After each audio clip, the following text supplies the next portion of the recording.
Si prende l'altezza del tessuto, in sbiego, e si passa l'altro pezzo in sbiego, si annoda e poi si va a posare così e si inizia a fare il drappeggio.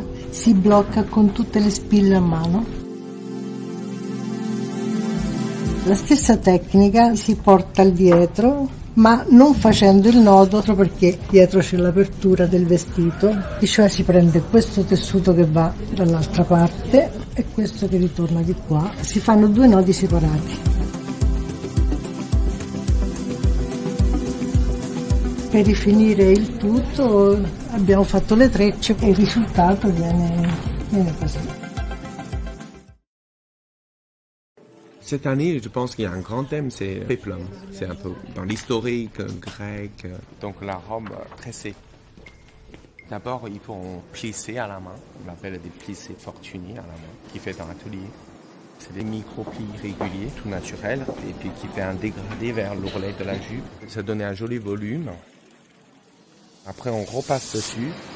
Et la jupe, qui a une longueur de 12 mètres, dans un seul morceau. Il n'y a pas de couture. Il n'y a qu'une couture dans le milieu dos pour l'ouverture. Et après, la taille de cette jupe-là, qui est construite par les tresses, qui n'étaient pas cousues en fait. Il n'y a ni des fronces, ni des fils à la main, mais c'était juste tressé. Et le corsage prend partie d'un nœud, toujours très naturel dans les simplicités. Et puis après, on plissait les mousselines dans les sens du plein-biais, et puis qui formaient le cœur en même temps. Et le dos, on finit par un autre nœud, tout ça.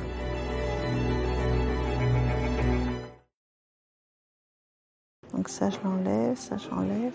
On est bien comme ça. Les applications de dentelle ont été entièrement réalisées à la main. Le but est d'avoir l'impression d'avoir un tissu qui a été posé sur le mannequin sans avoir été travaillé avec des coutures. Il faut déjà isoler la fleur pour ensuite l'affiner et pouvoir la coudre en incrustation sur le vêtement. Il me manque une petite pétale pour avoir l'effet de symétrie.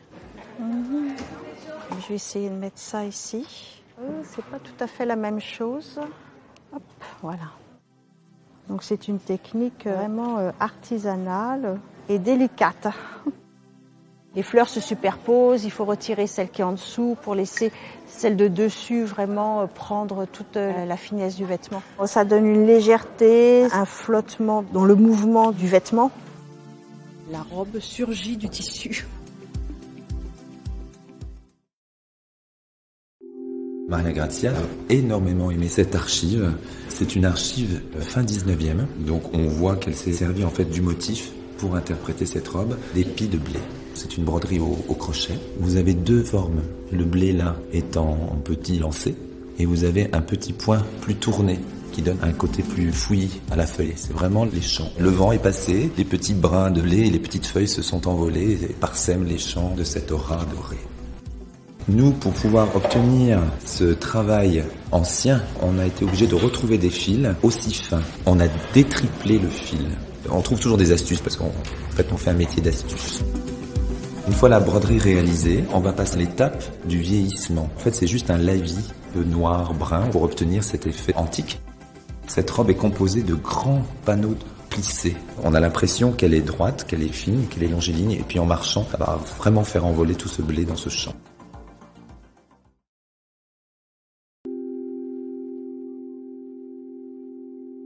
È stata un'idea che abbiamo sviluppato direttamente sul tessuto. Abbiamo fatto delle bande, abbiamo intrecciato, fatti dei rombi, abbiamo fatto questo schema.